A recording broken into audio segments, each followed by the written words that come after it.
open up our senses to what Sir is going to say on today's Mental Health Day 2024. So I would request our Oja and Dr. A Bimol Akoijam to deliver his World Mental Health Day speech. Sir, please.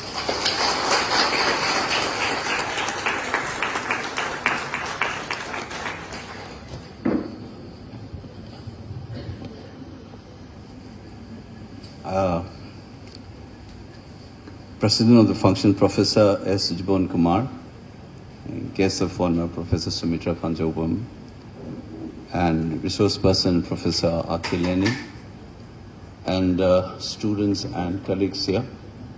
First of all, thank you for inviting me here. I came out specifically for this function. There's a reason for this. I have traversed across discipline. I have, by default, become a sociologist in the last 16 years now, because I teach in the department. It's not a department, we don't call it in JNU department. We call it Center for the Study of Social System. And I teach there for 16 years now. It's technically what in other university you will call it Department of Sociology. I taught psychology for about 6 years in Delhi University. Started in Jesus and Mary College. I met Priyanka Gandhi, who is one of my party colleague and leader. She's a graduate in psychology from JMC. When she finished her BA in May, I joined in June. And my chamber in that college was her security official chamber. So we had a nice chat about our colleagues and so on. And one of the things that I told her is that I don't know how long I will survive among these politicians. Then I was letting out my feelings, and she said, if you want to take some drastic decision to leave, at least inform me, we'll have a chat before you take the final call. Then I just jokingly told her, so you're going to be my therapist? She said, sure, I can be your therapist. And she reminded me as I was walking out from her office again. He said, Professor, don't forget, don't take a hasty decision. Just at least inform me, I'll be your therapist. I came out because I came from, many people don't know now, because I have written majorly in the area of history and political science. So much so that most people think I must be either a political scientist or a historian. Because much of my writing is in that. In fact, in ICSSR, Indian Council of Social Science Research, I'm in the expert panel of political science, a discipline where I have never had a training in my life. Because majorly I write on political theories, on law, on society, nationalism, state. Nothing to do with psychology, which is my parent discipline. I have my BA, MA, and all the way to PhD. And first 6 years of my life as an academic, I taught psychology in Delhi University. This is a journey that I wanted to share with you, because this is my home state and I love this discipline. Even if I write political science literature, a lot of people think that I have a psychological slant in my writing. They always say that in my take. And I'll share with you. But there is also 2 more stories that I want to share with you. How I chose psychology, living my 12th standard. Those days we call it PUC, pre-university science in our time. I was a science student. I left. There's a story behind it. I was interested in human psychology since my childhood. I keep on reading Egoni Ans in magazine. There used to be a magazine from Allahabad called Teenager. I used to read that. And Dale Carnegie's well-known work, How to Win Friends and Influence People. Those are very fascinating human psychology. With that interest, something happened in my life. I wanted to be a pilot. I sleep thinking that I am pilot. I walk like a pilot. I was like a pilot everywhere in my life. I wanted to join Indian Air Force. And I was pretty good in NCC also. I was the assistant commander and sergeant of my unit and so on. But what happened is that I applied for NDA and my form was rejected. And I went into a depression. I didn't move out of my room, and my friends started teasing me, oh, that Kesamtong GK English Kudai. That's the nickname they used to, and I was always wearing Kudai, and I keep on talking about English and general knowledge and so on. So they used to call me this Kesamtong GK English Kudai has come kind of thing. And I thought for a while, and I talked to my mother. I said, this is nothing doing. I can't be like this. I need to gear up myself. So I had a chat with my mother and said, I want to talk to Kaka Akoijam, who is retired from RIMS. He's a clinical psychologist. I said, I want to have a chat with him. And I went. I think my friend is here. I don't know whether he still remember. So both of us went to RIMS. I think 45 paisa the ticket cost me. And I booked it. But my friend, we had an image. Me and my friend in my locality, we had this image, good boy. Because good boy's image. Because in our time, people were into drugs. All of them. Many people died. It's heavy. Morning we go for martial art. I was learning Shotokan karate and he was doing taekwondo. And evening I go to government music college, which was in TZ Higher Secondary School in the evening. Now they have shifted in the palace compound. They have it. In my time it was 4:30 or something. The class starts in the evening. NCC, so you can see that no drug, doing music and martial art, attending school. So we have this image of being a good boy in locality. And this is the first lesson that you will learn. We talk about stigma. And my friend refused to come with me all the way to RIMS. He stayed back in Lalambung, psychiatry department. Is always a drug addict who goes there and have a counseling session. So, drug addict man ginena masi lehawe ko. Ay tuan chatla wari sar. 45 minutes or something, I had chat with Akoijam, and I came out as if somebody has taken away my burden. And after 2-3 months, probably, I had a hero cycle. Those days, red color, and we went all the way to meet a friend in Khongman Mangzil. And matam du uti chabe na nungdang wayam dem chatla mebo. The chatla chais. That means that's a sign of recovery. So it had a very strange impact, all the more on me.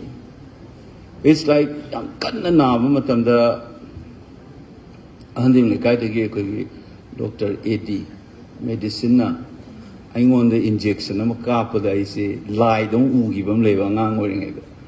The doctor has some magic in their hand kind of thing. There's something in psychology in college. Then I decided, forget about, I was planning to do physics. And I said, leave that. Now I'm going to do psychology. So I continue with psychology honors. We don't call it honors in Pune University. It's called special, psychology special it's called. I got first class with distinction. I was the 7th topper in Pune University in psychology. This is something that we learn in real life. As many of you were studying psychology, you know how psychology is. First anecdote, I wanted to tell you something about what this discipline means to me and it should mean to you. But the conventional discipline that you are learning in university system is not that kind of a psychology. That's the caveat that I wanted to share with you. Second story, when this department was about to start, ꯑꯩꯉꯣꯟꯗ ꯃꯃꯤꯡꯗꯤ ꯄꯟꯖꯔꯔꯣꯏ ꯌꯨꯅꯤꯚꯔꯁꯤꯇꯤꯒꯤ ꯑꯣꯖꯥ ꯈꯔꯅ ꯑꯩꯉꯣꯟꯗ ꯋꯥꯔꯤ ꯁꯥꯕ ꯍꯧꯔꯦ psychology ma haugen khalli kari khalli nang raw dia roi adu tawra bat lamgi sanna machi sang edu ne kanam hairakide matungda departments. I was very excited, even if I'm not going to join the department. I thought of creating, I know I have the psychology problem. I am probably, Nangomai will know, I became part of the rebel groups in psychology with another friend of mine who is a topper in my batch. He still teaches in JNU.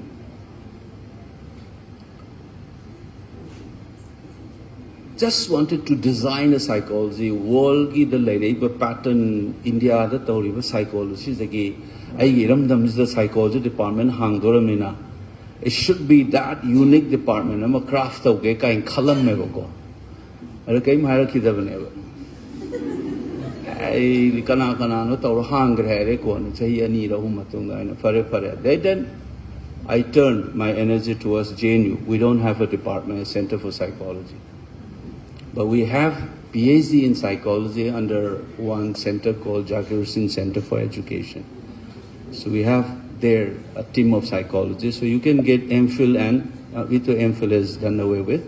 You can still get PhD in psychology from JNU from that center.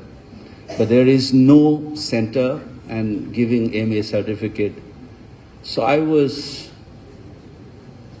disappointed here. I said, let me show to these Manipuris what you have missed. I'll start a psychology center. That's the jill with which I started working. I had chat with some of these things. And my partner, Professor Arvind Kumar Mishra, we have been like this since our MA days. We read things which is not in the syllabus. We will quarrel with the people, big guys, as a young scholars. And that has landed me in this kind of a trajectory that I have, thanks to that quarreling. Professor Ashish Nandi, a very well-known intellectual, is a psychologist. He also has a checkered life. He started in medical, left it, did MA in sociology, but pursued PhD in psychology. I quarreled with him once in a seminar. He's a big guy. One of the biggest intellectuals in this country, you can consider it. He became my mentor in my life. What I have become is, he has a big hand. Such a big person, globally known. I mean, he was listed as among the 100 most influential intellectual in the world by Forbes magazine. So Nandi was instrumental, and I used to read him, but I never thought that I would be in contact with him in my life. So in a seminar, I was in my first year of PhD. I started asking questions, and he tried to brush it, I like, typical angang machana hangakuni wait type namana salong thaidoki geto. Then I persisted with one question again. Then he looked at me and answered a little bit. Then his eyes were stuck on me all the while. Seminar I knew that he was looking at me. My heart was pumping, and he called me like this. Then he said, "Where are you from? What are you doing?" and stuff like that. Then he invited me to have a cup of coffee, and that's how my association began. Then he called me. That's how I joined CSDS, one of the top research institute in the world, ranked number 3 in Ford Foundation list of research institute in the world, especially in the area of political science. That's how I became a faculty there. I worked there around about 9 years before I came to JNU. That's how I become a political scientist, so to speak, and historian. All this discipline that I have traversed, there is deeply something about psychology that you need to know. So we are already working, and JNU, in all likelihood, will have now a center. I have a name, I'm not going to disclose that. We have a name, and then all that we have been thinking about, my dissatisfaction with the discipline. Even I tried once, because my parents forced me to appear in an interview in Reims. And I was desperately hoping that I don't get selected, so I started arguing with the selection committee. Later on, I read that they have rejected me, and I was so happy. And otherwise, I would have still be working in RIMS psychiatry department. Now, I'll say this is the first part. Then I'll talk about mental health, and the two are related. Okay? And that's very crucial. I try to be shortened because as a teacher, I tend to speak a lot. And as once the idea gets coming in, then I don't know how to apply breaks. I'm known for taking 3 hours classes in my university. So I'm conscious now that I should control it, but I have so much things to share. The things that I miss, that this university should have that psychology, and I didn't even look at your syllabus now after that. But stories like this, I'll cut it as long story short. When you read in your traditional, why I'm sharing these two anecdotes, and I said that psychology per se and mental health, how these are related, is because first thing first, there is a concept of alienation, which is there in political philosophy as well. Karl Marx is known for this. Alienation. And you will have part of the Frankfurt School, besides Sigmund Freud, there is Erich Fromm, a well-known social psychologist. He is often termed as humanist psychoanalyst. He was part of Frankfurt School. His works are very relevant for us in Manipur for mental health.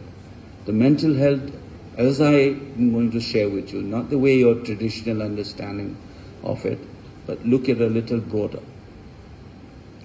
So what you do, your study must be relevant in your personal existence. That's the first mental health. If you become alienated, if you finish a coursework because external forces like the syllabi ask you to do it, teacher asks you to do it, you're already going to be alienated. It is like what Karl Marx called it, alienation of labor. Just think about Picasso or Leonardo da Vinci painting. There is a deep sense of involvement with their labor, the act of painting. They will look at it for hours. They will go out, come back, 2-3 stroke, again think over it. Sometimes like a possessed man, they will start painting it continuously for 2-3 hours. What does it mean is that their labor, their activity, the self is involved. What Karl Marx says is in capitalist form of production, this connection between the lever and the leverer gets snapped. Because the owner says, make this kind of a stuff in this design.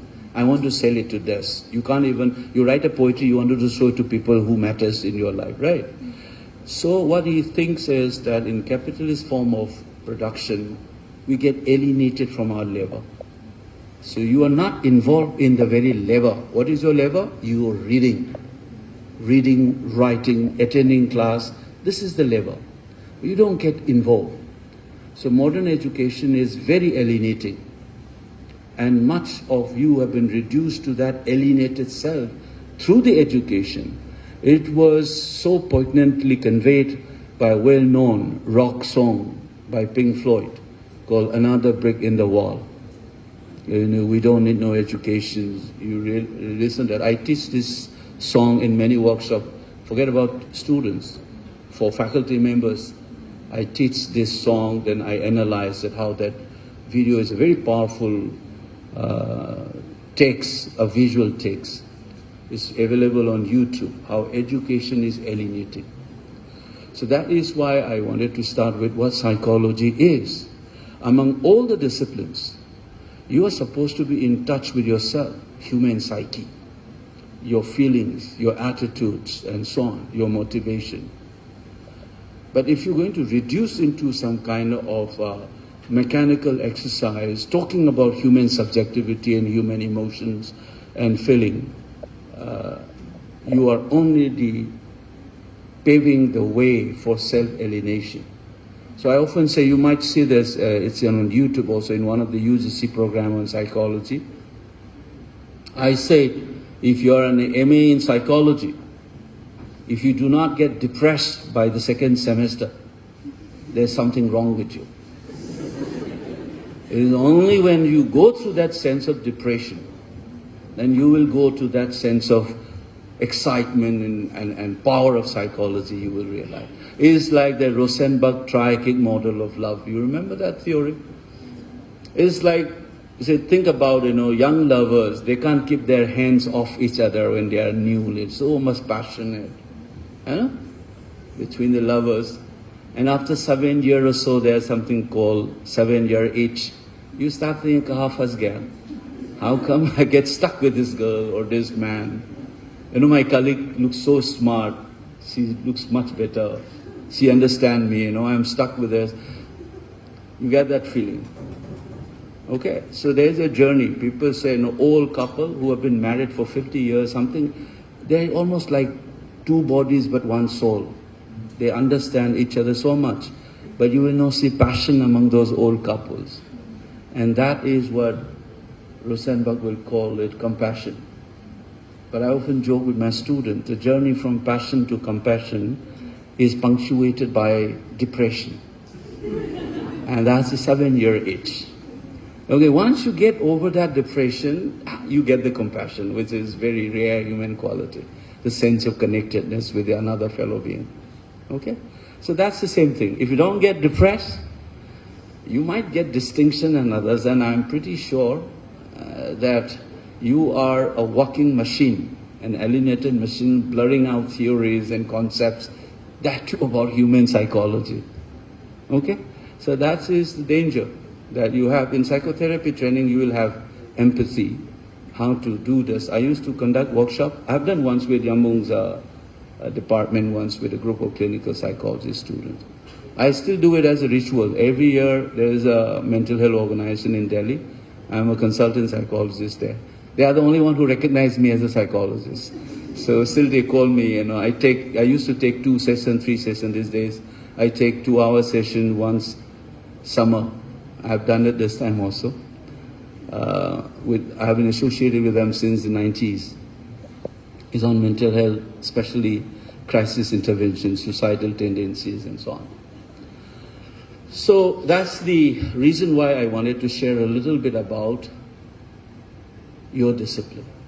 So they think that, take for instance, how to relate the two, psychology, traditional psychology, the way it is packaged in university, must be changed. And that's the dream that me and my friend are trying to do in JNU. If we are successful, we have been lobbying it, there are positive feedback coming in. Thankfully now, I am a member of the Parliamentary Standing Committee on Education. So it's a good thing. It seems that I have the, within so-called power, to call people and inquire about things to the level of secretary to the government of India, but not the minister. I can't call the minister, but I can call the education secretary, government of India, and explain things besides central universities and institutes and so on. We had it, luckily, yesterday was the meeting, that's why I couldn't come yesterday. And mental health was kicked off by Sushma Swaraj's daughter. She is also Indian member, Vanshuri Swaraj. And she kicked off this mental health issues because we are 3 ministries. I am in 3 ministries. One is education, one is youth affairs and sports, and the other is women and child development. So in the 3 ministries, in a standing committee, I am part of that one. We have like the workshops. It's interesting, my life as a parliamentarian. New parliamentarians, we have workshop. Teachers comes and taught us, how the parliament functions and so on. So I realized that standing committee, they said, there's a saying, it seems, Shashi Tharoor said, what you do on the floor of the house is a show. And what you do in the parliamentary standing committee is the work. It is the real work, the influence can happen in this committee. That's what he was told. So mental health was kicked off. We have been pursuing it. I endorsed it and I also posted, said that we must take care of this across 3 ministries, different ways of looking at it. And we are looking at an issue which I'm familiar with. I've shared with Yamung before, so how many psychiatrists are here, the proportionate to that one, the need for psychiatrists will increase more, and so on. So let's see how this discipline and the problem with the discipline and mental health is related. Before we take care of the rest of the world, let's take care of ourselves as psychologists. When you look at psychology, is crafted as a science in a Newtonian model. Okay, that's a kind of a positivist thrust. So if you think how the history of psychology, many of you must be knowing by now, it has two traditions, it has two legs. One is called experimental tradition and another is called the differential tradition. These are the two streams that has made the modern psychology. An experimental tradition goes back to Leipzig experiment in 1879 by William Wundt. And the differential tradition starts in France with Binet, when they are trying to differentiate specially able students, to differentiate people. That's why your personality measures and intelligence, and this differential model is one that have come up. These are the two primary axes. And it's always dominated by the experimental model. Traditionally, that's the discipline. You have it. Nothing much had changed. You have this image of apron-wearing scientists doing experiment, and I'm sure many of you have done it. When my friends in college see me, they will run away because we want to entice them, and I'll give you a treat in the evening, come and be my subject. And we used to catch them and bring it, batata wada de denge, coffee pilaunga, kind of thing, cigarette pilaunga. So we used to catch. So whenever they see psychology student, I don't want to be your subject, they will run away. And what we do, sometimes we give them electric shock and say that differential threshold and all that. Did you feel it? Did you feel it? It's a crazy stuff. That's the image of a scientist that we suffer from. All psychology is like this. Okay? But if you look, which is not going to be in your textbook, then you will realize that that's not psychology as envisaged by none other than William Wundt. Wundt had two traditions. He also said psychology is founded upon two traditions, according to his own scheme of things. One is what people already call it, experimental tradition that he started in Leipzig in 1879. But the one he launched was in the turn of the century, 20th century, 1900, the first volume came out, is called Focus Psychology. These two enterprises have different methodologies of doing psychology. Folk psychology, as it is called now, is more like a social, different terms that this has have different implications. So I'm not going to go into that. So because we have rejected, if you ask any graduate, forget about it, I can almost tell you that in university system, if you ask even the faculty member, they will say about differential tradition and experimental traditions. But if you ask William Wundt ne ye kaha tha, did he say this? They will get confused because it has been completely taken off the psychology, the focus psychology tradition of Wundt himself. And it is Durkheim who started modern sociology, who picked up clues from there and says psychology must study not the individual in here kind of a phenomenon, but also these collective psychologies, larger cultural processes and societal processes. Everything should not be reduced to individual. That's a crisis that psychology is still going through. I'm speaking again now of convention. You have cited, I was around 35 years old when I got that award, Young Psychologist Award. It is for young scholars and young teachers. I was a lecturer those days when they awarded me for, it's a paper presentation competition. I kicked off these issues during those days itself. And I've been pursuing this with my colleague Arvind Mishra. And we are trying to retrace and how to package the psychology which is powerful. These societal cultural processes must be studied by psychologists following a very different methodological orientations, not necessarily that traditional format. Look at all introduction to psychology. First page is on science, right? What is psychology as a science?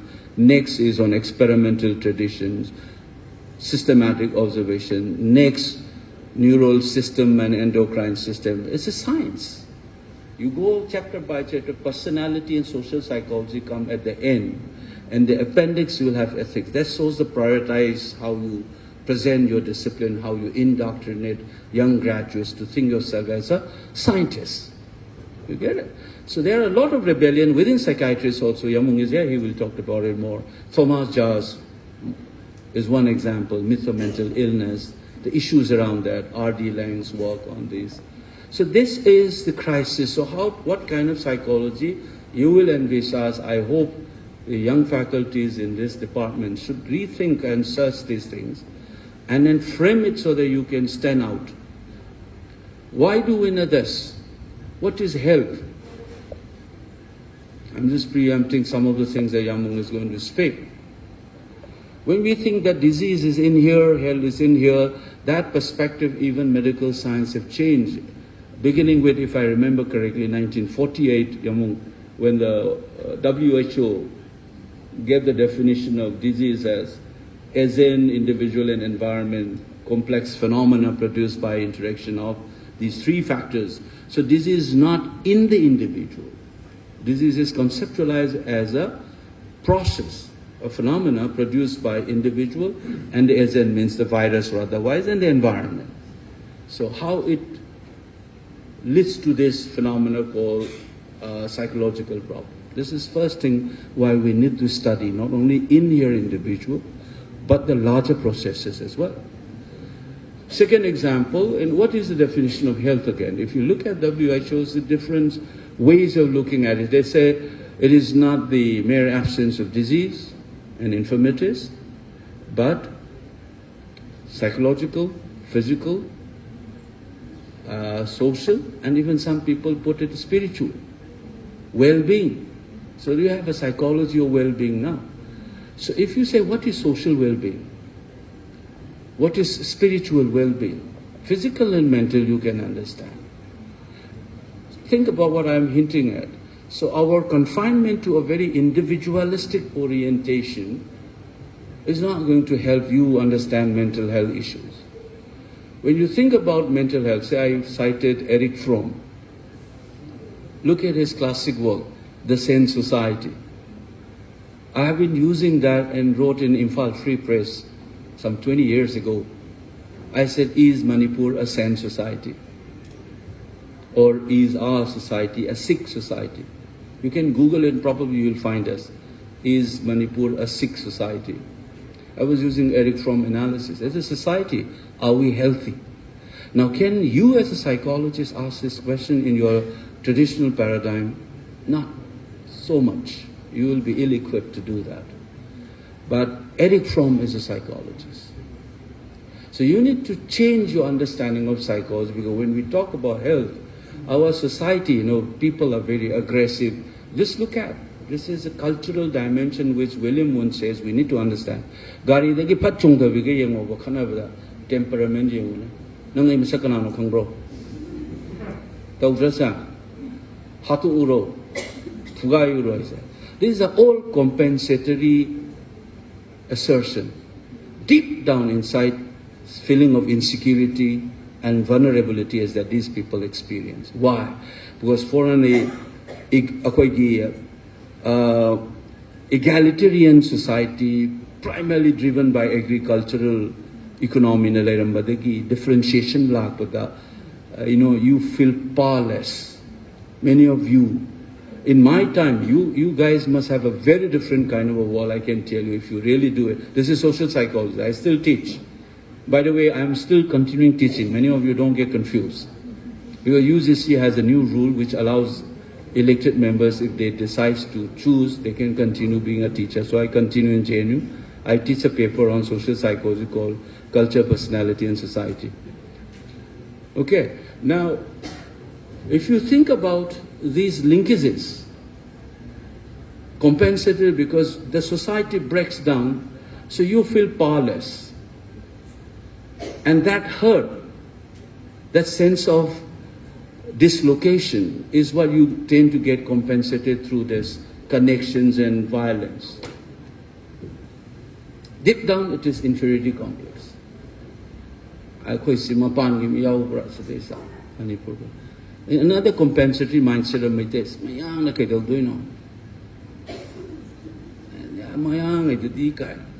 but deep down, you will say, Mayang lakani, the official lakani, just see how the MU will behave. Mapandagi officer lakani, you know that there is a deep sense of inferiority complex. In sociology, hypogamy and hypogamy, number of Meitei girls marrying Mayang will be much more higher than Mayang marrying a Meitei. It's a community hierarchy reflected in marriage pattern.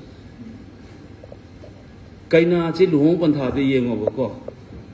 Kaina kaya sumai thingalai, kaina kama kaya puthagi ge yengobo makhada. You will still see, this is your basic social psychology and sociological knowledge. How hierarchies are crafted. So-called between the ST and non-ST relationships, the same thing. But how do we do this compensatory thing? Anxiety, that's what overall cultural ethos. We are not a healthy society. Within these dynamics, one American model is that how best you adjust to this society makes you a healthy person. Even if the society is corrupt, even the society is unhealthy, if your adaptability is the measure of your health of your being, your capacity. This is how Erikson was criticized. Many of you must have done it, right? Entire Erikson's 8 stages is all about your adaptability to the challenges posed to you in each phase. And a lot of thinkers later on pointed out that this is a conformist theory. And feminist psychology, check it. Is your inability to adapt in the family itself could be a healthy sign, because the patriarchal family structure is oppressive. So if you are rebellious and you are countering, instead of being called a hysteria, that's how when a man screams and others, look at the politics of category. You don't call a man hysterical. It is the women who are called hysterical. That's why feminist psychologists will say, I love these 2-3 quotable quotes. You know what they say? Hysteria is nothing but the medicalization of basic discontent of women under patriarchy. That's the definition given by feminist psychologists. Hysteria is nothing but the medicalization of basic discontent of women under patriarchy. So this is a revolutionary way of looking at psychology. So there is a critical link between the societal well-being and how we as individuals is going to be related. I want to end with 2 more points. I've just given you cue. I said psychology is deeply individualistic, particularly American model. If you look at the European model, a little bit of different. If you look at the works of Tarsfels, and you can see a little bit kind of a different paradigm. But predominantly it's American psychology that we study. It's experimental, it's individualistic, and so on.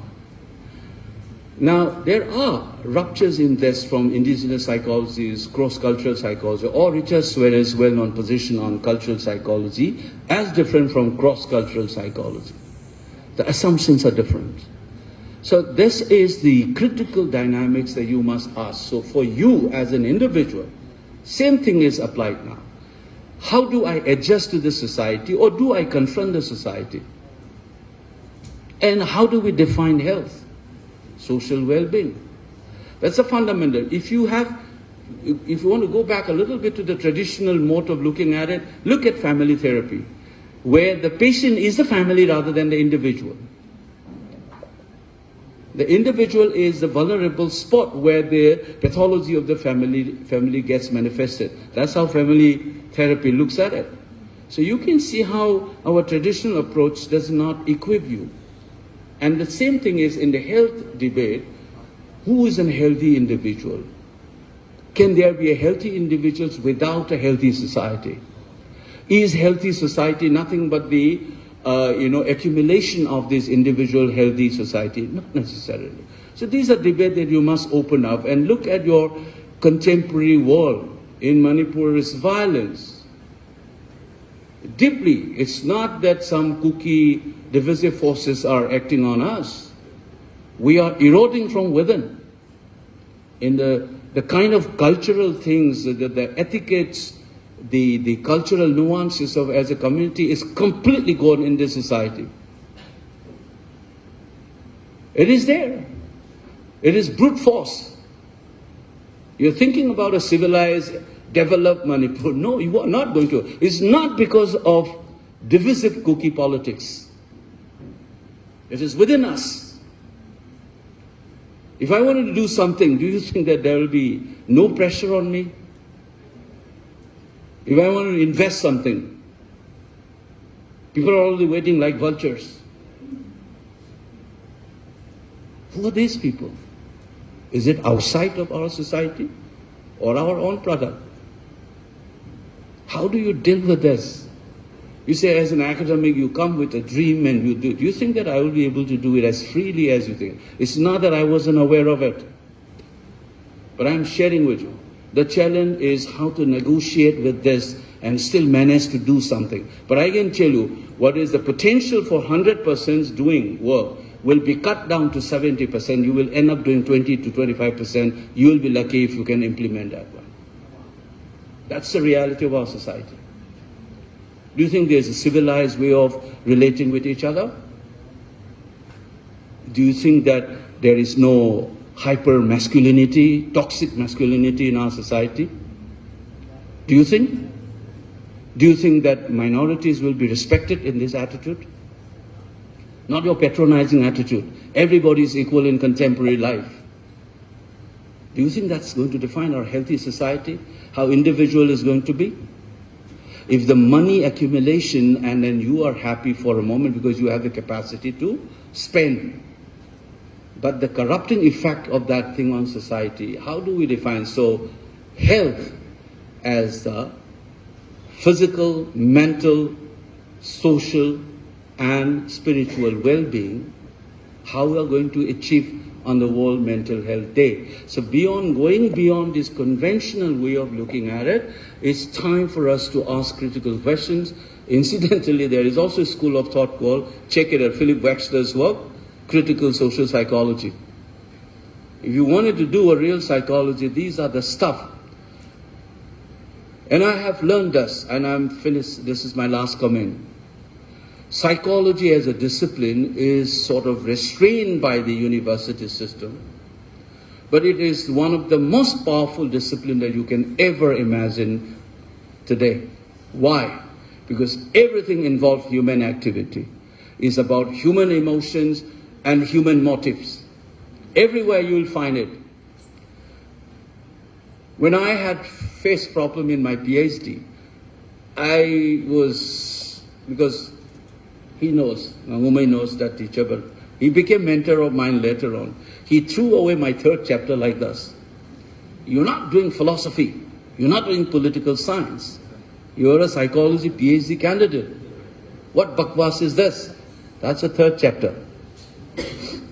Later on, Michael Billick, well-known social psychologist, I'm a very arrogant person. So I bargained with my guide. I said, send it to Michael Billick. I wanted to validate myself. You understand what I did? So he said a lot of my well-wishers said, don't say, because they think that I move out of the conventional psychology, so it's a system, they will reject my thesis. So I said, do whatever you want, sir. Please send it to this person. And finally they sent, thanks to my supervisor. Billick approved, and he wrote a word, and other examiner who was also supported, he's no more now, Allahabad University, Professor E.S. Ghosh. He announced in front of, in my time, our Viva was like this. You have to present and defend. And the examiner will ask, then he'll open to the faculty and his students and so on. So, self-validation. Because it was not the conventional paper that I wrote in third chapter. Okay? You take risks like that if you wanted to do something different. In life, we cannot be a healthy society, or you yourself cannot be healthy. Your sense of self is suppressed all the time. And you become a conformist according to the society, you will not be healthy. The capacity for your self-expression and society must be accommodative to that one. And you should also think about a society where you have a particular cultural frame which William won't ask you to study, but it was exacted out of the discipline. Nobody knows about this if you ask. Okay? So that's why I said there is a discipline of psychology and how we look in our contemporary life to be healthy. So I'm ending this comment as World Health Day, Mental Health Day. Let's not look at many of these things. Remember, this is one of my favorite lines in classroom. I said, Rampur ka kaka doesn't need a clinical psychologist or a psychiatrist. In a village, Rampur I'm just taking as a metaphor, in a deeply community-oriented life, that Ramu kaka will not require a psychiatrist or a clinical psychologist. It is the urbanization. You look at the literatures, that our mental health is deeply related with our social being. And if the society itself is not healthy, then you can't think about health as such. So this society has to be created, and that mechanism should be incorporated when we think about mental health. As Kenneth Gergen would say, mind is not in here. Mind is located in the transaction between two individuals. Human psyche is not in here. It is located in these transactions. You have theories that embedded in all psychoanalytical approaches or symbolic interactionism in the Chicago School, if you see that one. So we must to rethink our psychology just as we rethink mental health away from the limiting traditional way of looking at the mental health issues. Only then we can have a healthy society. So with this, I appeal to all of you, despite me being a party politician and so on, we are in danger as a society. And the threat to our own existence as a civilized, sane society, that the sane society of Eric Fromm, is under threat. And much of this threat come from a systematically induced pathology in our culture, in our society, and each individual as a carrier of that ethos. And we need to have a critical look in this. Let's fight it back. Jitana, wherever we can do, we have to be practical. Overnight, it will not be done, but the journey must begin, and I rely on the youth. In this country, 60% roughly are below the age of 35. Please think about it. We are under threat as a society. Our cultures, our well-being, everything is under threat, and we need to gear up. Wherever you are, whatever position you do, we need to do it together, and I expect you to help me out, whatever little that I can try as your representative. Thank you so much.